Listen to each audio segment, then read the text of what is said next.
So we're back for round 2, and this time I get the privilege of versing my apprentice, Neil. I'm looking forward to this a lot. I've helped Neil build lists before and play Deathwatch. I play them as well when I'm not playing my elves. And this is going to be really fun. And not only do I get the privilege of versing Neil today, but I also get to present my very new, exciting, fancy Drukhari Codex that I've been waiting for.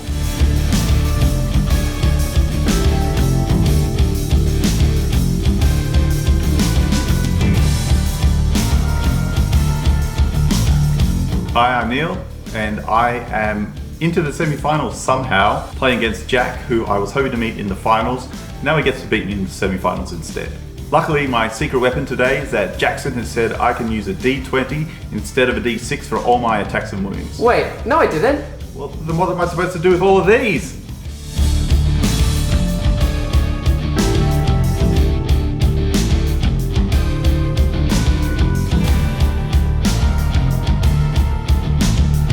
Today's game is sweep and clear.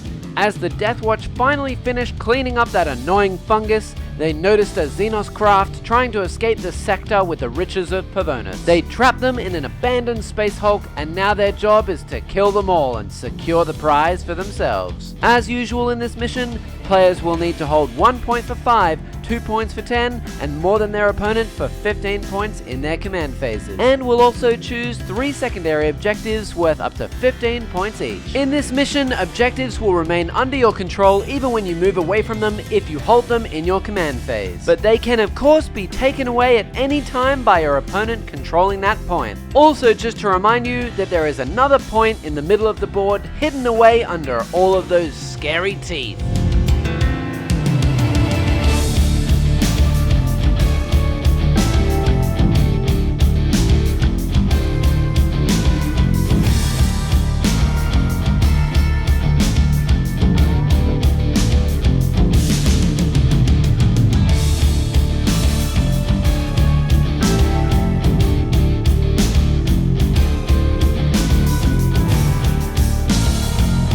Alright, for secondaries today, I've taken my old classics, Engage on All Fronts, Deploy Scramblers, and I'll be taking the mission secondary, Direct Assault, as my third. Drukhari are fast, they're mean, they want to be all over the board, so Engage is perfect for that. I have 17,000 models in this list, so Deploy Scramblers is really easy to do, hopefully. And Direct Assault lets me kind of force Neil into the mid-board, which is where I want to be, and I want some conflict, so we'll see how it goes. So today I'm taking the secondaries Suffer Not the Alien, Codex Warfare, and Direct Assault. Suffer Not the Alien gives me a point for every unit that I kill. Codex Warfare gives me a point for every unit that I kill depending on the weapon type that I kill them with. And then Direct Assault is just go to the middle and bash heads.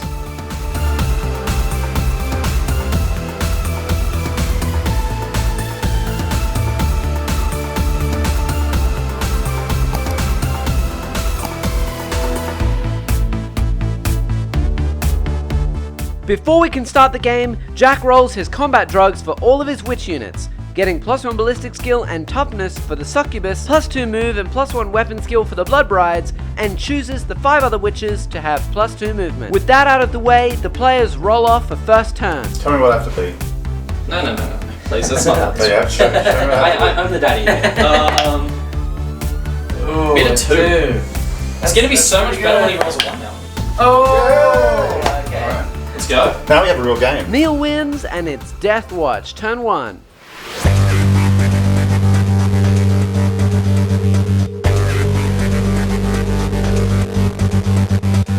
Before we can begin Neil's turn 1, he does a few things as a Deathwatch player. He gives full rerolls from the Watchmaster to the Heavy Intercessors. He pays 2 command points to give his bikers the White Scars trait so they can advance and charge this turn. He chooses the Elite's unit type to reroll all wound rolls of 1 against, and he also removes the Infiltrators from the bottom right point off the table for 1 command point. This is quite a smart move, as he now holds this objective even though he has no models on it, as he held it it in his command phase. And now Jack may not use Neil's models for extra movement by charging them. In Neil's movement phase, he of course rockets his bikers forward, ready to take out Jack's mandrakes in the top left corner. And all the other units just shuffle around slightly to get some line of sight, as most of Neil's army has short range, and so he is waiting for Jack to come to him first.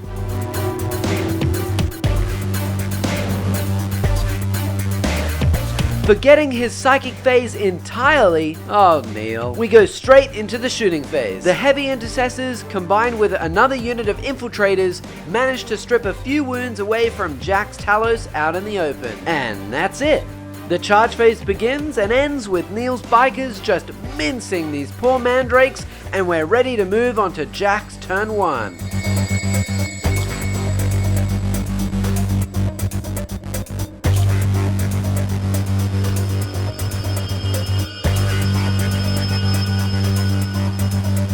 To start off Jack's turn, he spends 1 CP immediately on Enhanced Aether Sails, which allows his raider pressed up against the edge of the board to move 22 inches with an advance. He moves his mandrakes across onto this point and pushes this venom carrying 5 incubi and this Talos towards Neil's bikes.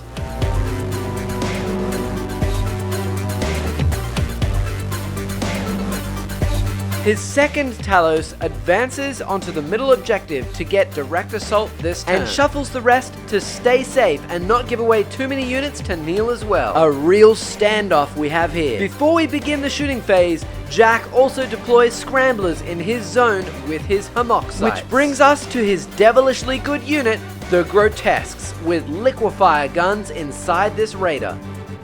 They have assault flamers, which are range 12, meaning Jack can shoot all 3 of them into Neil's bikes, auto-hitting and wounding on +1 for 2 damage each at -2. Nasty. Combined with firepower from a Dark Lance from the other raider, the Venom nearby, the other Venom Splinter Cannon, all 4 Heat Lancers from the Talos, and finally the last liquefier gun from the closest Talos to kill all the bikers, leaving Jack holding the point with his 4 wound Talos.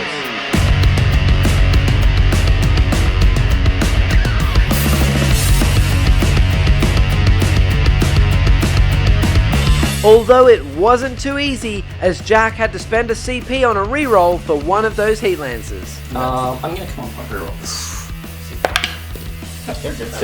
With no charges, we come to the end of round 1, where Neil had spent 4 CP to take him from 10 down to 7 after gaining 1, and gaining 2 points total. 1 for Codex Warfare and 1 for Suffer Not the Alien, after killing Jack's Mandrakes. While Jack only spent 2 CP, taking him down to 10 CP remaining after gaining 1 this round, and achieved 5 points, 2 for Engage on all fronts and 3 for Direct Assault. Alright, so turn 1 is really interesting. Neil going first is scary. The Deathwatch got the pull, the Outriders came out and killed my Mandrakes, which is very sad, but I got to return and kill the Outriders, and that's important. I'm currently just going to have to keep throwing things on the bid board and hope that there's enough to keep scoring my secondaries, and yeah, hopefully I don't run out of models before I can actually get ahead on the primary. What an interesting turn that was. Alright, looting the bikes wasn't great. That's my main source of mobility, and it hurts. But it does mean that Jack's had to spread himself out, and now he's going to have to choose where his HQs go and what objectives he wants to keep secure as we play tit for tat over the next couple of turns.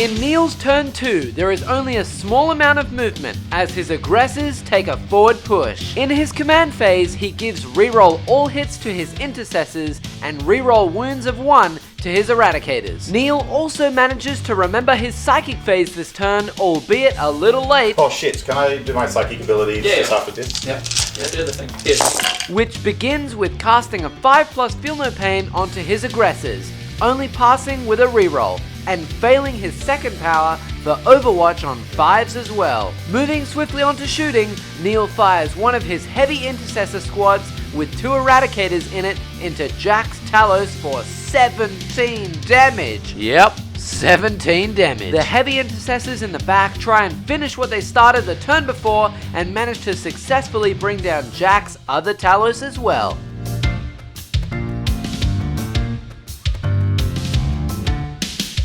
The Infiltrators in the top left only have one target, which is the Venom carrying 5 Incubi, and fail to even scratch it, leaving just the Aggressors who just evaporate these poor Mandrakes off the corner point.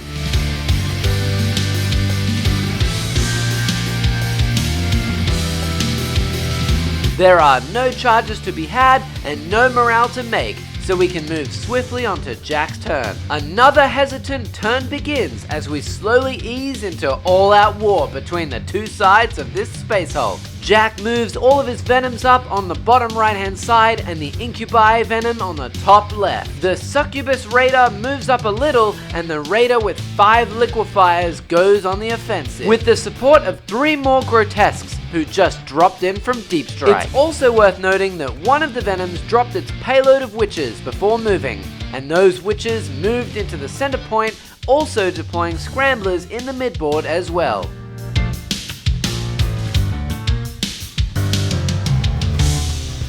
Only small arms fire is traded in the shooting phase from all the liquefier guns into the Aggressors, and one of Neil's units of heavy Intercessors and Eradicators, leaving just one guy left in the heavy squad and 3 Aggressors.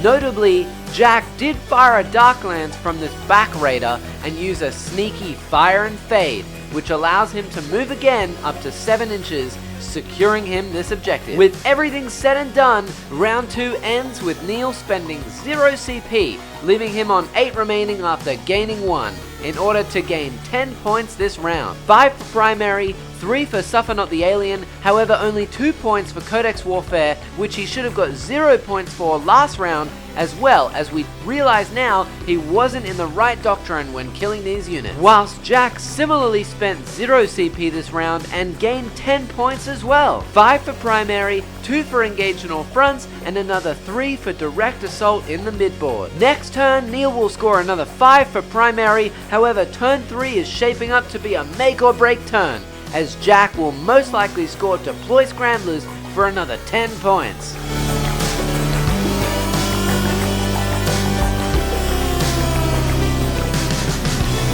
That was an interesting turn. I didn't kill as much as I wanted to, like the liquefier guns had a bit of a fun time, but I am keeping Neil in his box. I'm trying to keep him off that center objective for as long as I can, but I am starting to run out of models, and he has a lot of units that can kill me.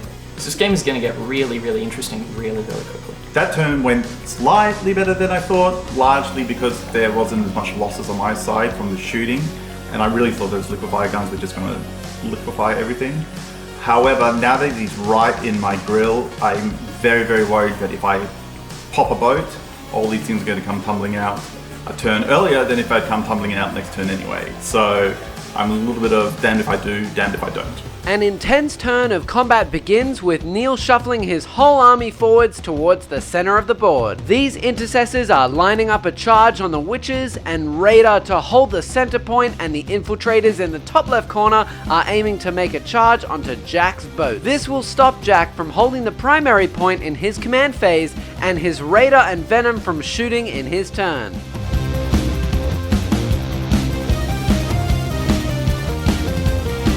In Neil's command phase, he also healed the Heavy/Eradicator squad to return a slain model and give full reroll hits to the Intercessor squad. He remembers his psychic powers this turn, and they both successfully go off on the Aggressors, meaning they now have a 5+ Feel No Pain, Overwatch on 5s, and have always fight first in combat. To commence this onslaught of bullets, the Intercessors do 4 damage to the Raider, with Jack spending 1 CP for lightning fast reactions to make it -1 to hit, which are followed up by 2 Eradicators, who attempt to kill the Venom in the bottom right hand corner, holding this point. It is worth noting that Jack has 2 Venoms down there, One has 5 Kabalite warriors inside it, and the other has 5 Incubi and Drazhar. Okay, so... It's a tactic.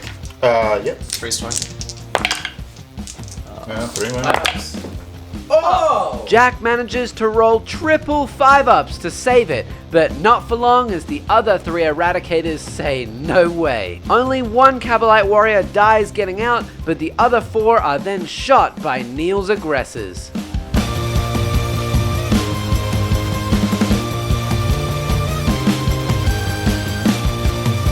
Jack did spend 1 CP to hunt from the shadows to give them a 3+ armor save, but 2 aggressors managed to kill them off, while the other 2 aggressors kill a single grotesque. The infiltrators in the quiet corner give it their best shot into the venom for 0 damage. And finally we come to the epic battle that will begin in the center of the board with the charge phase.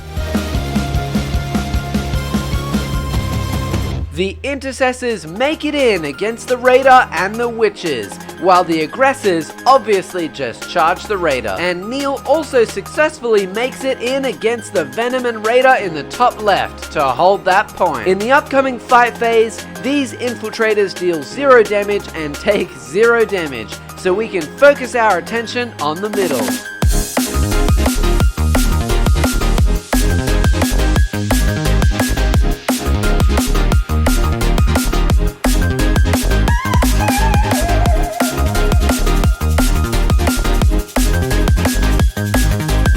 Intercessors hit first, only killing 2 witches, but with their Thunderhammers, they finish off the Raider. Jack spends his CP for emergency disembarkation, meaning he can get his guys out up to 6 inches away and only loses 1 rack to the explosion. The grotesques get out on one side and the racks on the other, with the intercessors and aggressors then piling into them. The witches hit back for 1 wound, and at the end of the round, Neil holds the center objective with his intercessors. Although I think there may be a rather large hit in return coming his way. In Jack's turn, the succubus from the Raider on the left hand side drops out of the transport and runs across the board to meet up with Drazhar in the middle. They advance forward looking for juicy combat, alongside the 5 remaining grotesques and 1 venom.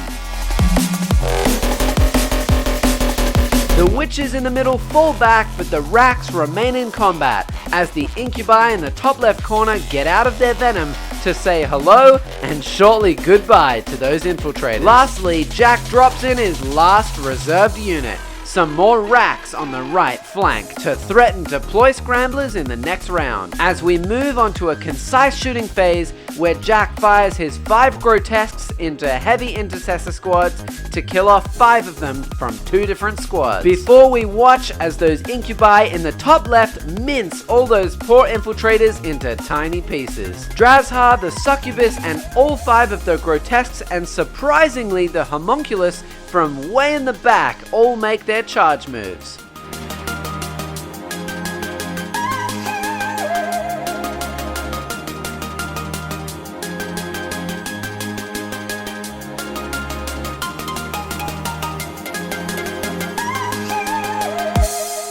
With Drazhar going into the aggressors with the grotesques, and the other 2 characters going into the intercessors. The aggressors fight first after being blessed by the Librarian, and Neil spends a CP for Death to the Alien, which gives +1 attack. Only 1 of them can go into the racks, and 3 more into the grotesque unit with 3 models left. This is the racks. Yes, choose. And no reroll. So 1 non to 5. 6 of pinballs. And I'll do the Feel No Pains and I'll reroll successes because there's 2 wounds each. So I made 3 in the first batch. So 1 gets through but 4 die. So you kill the squad. And amazingly, they kill everything. Just like that, all the racks and that unit of grotesques are gone. The succubus goes next as Jack's first charging unit, who manages to only kill off 2 of Neil's intercessors holding storm shields, to which they attack next, killing Jack's homunculus, who later this turn will stand back up on 1 wound remaining, as he is an alchemical maestro. Before the showstopper that is Drukhari manages to cleave his way through 3 aggressors with 5+ feel no pain, leaving just 1 left on 1 wound remaining. Neil only has 2 CP left here, and so he decides to roll his morale test instead of auto-passing it. He only fails on a 6, but if he does, he can no longer bring 1 back to life in his next turn, as the unit will be removed. Okay, I'm going to not spend a CP and hope I don't roll a 6. Of course I do. And of course, he rolls a 6. At the end of the turn, Neil had spent 7 CP this round, taking him down to 2 remaining, giving him 12 extra points, 5 for primary, 4 more for Suffer Not the Alien, and another 3 for direct assault. However, Jack spent 10 CP this round, also leaving him with 2 remaining, and only gained 10 points this round, which all came from his primary objectives. In Neil's next turn, he has some decisive choices to make, as Jack has 3 very crazy characters standing right in front of him, and at this point, there is no way for Neil to take Jack off the corner objectives or stop Jack from getting the 10 points for deploy scramblers. However, don't forget that Neil still has the 5 infiltrators which he pulled off the board in round 1.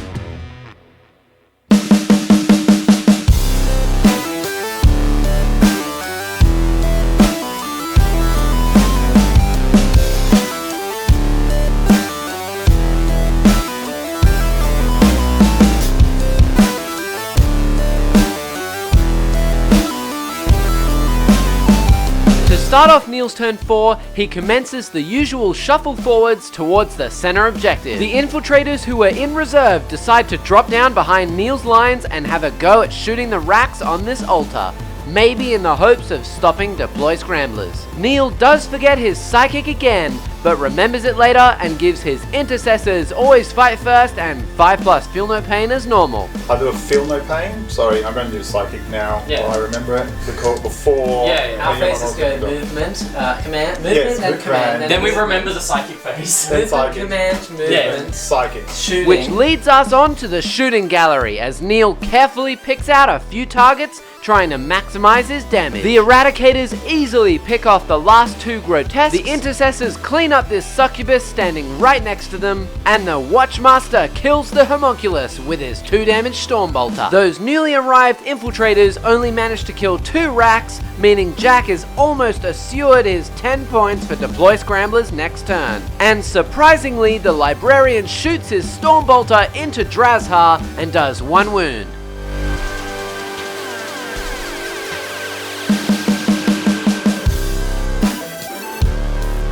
Closing out Neil's turn with the charge phase, where the Intercessors, the Captain, and the Watchmaster go into Drukhari. Jack only has 1 CP left, so he cannot interrupt, but he decides to lightning fast reactions instead, so he's -1 to hit. The Captain goes first, and Drukhari laughs as he passes every single save.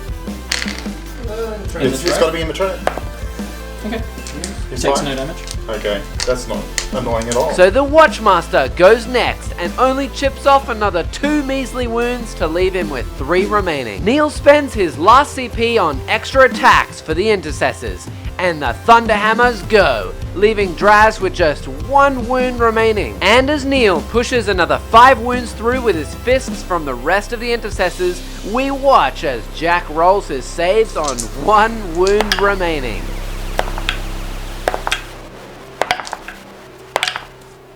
He lives. Wow. What? And of course, in classic Jack style, he passes them all. This allows Draz to hit back, hitting and wounding all 10 times onto the Intercessors for a flat 3 damage each. To which Neil surprisingly does pass a lot of his saves and only loses 2 guys and some wounds on a Terminator. However, it is now Jack's turn 4, and in his turn, he pays his newly earned CP this round to fall back and charge with Drukhari. The Raider still full of blood brides, the 2 Venoms, the Homoxites, and of course the first unit of Incubi finally see the front lines as well.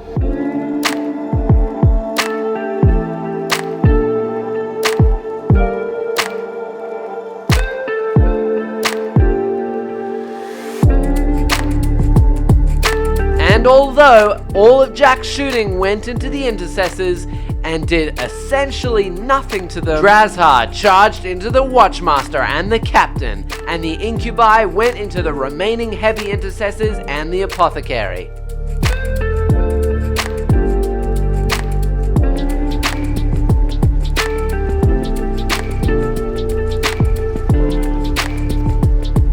Drukhari swung once. Reroll all hits and wins. It's so good. Why? 4 wins. -3, So it's on his 4 ups. 3 flat damage. He's dead. Drukhari swung twice. Okay, I get Fucking 1 wound. Oh yeah, man. detail there. He dies. The Incubi then split their attacks, with the 2 of them going into the Apothecary. So that is 4 wounds, -3. Next Doing turn. 2 damage each. So 6s. And the 3 of them into the heavy intercessors. Okay, those are at -4, doing 3 damage each. So they're all dead. And that, yeah.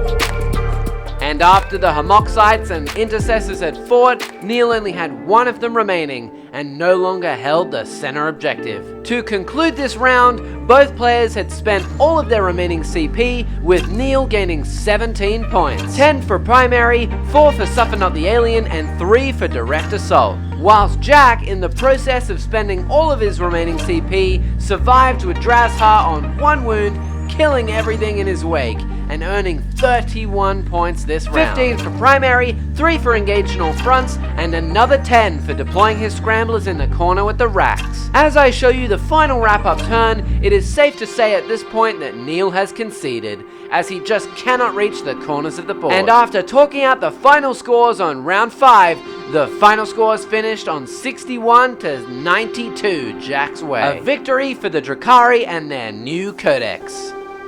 So, we need to talk about statistical anomalies, and more specifically, Drukhari, and that whole chicanery.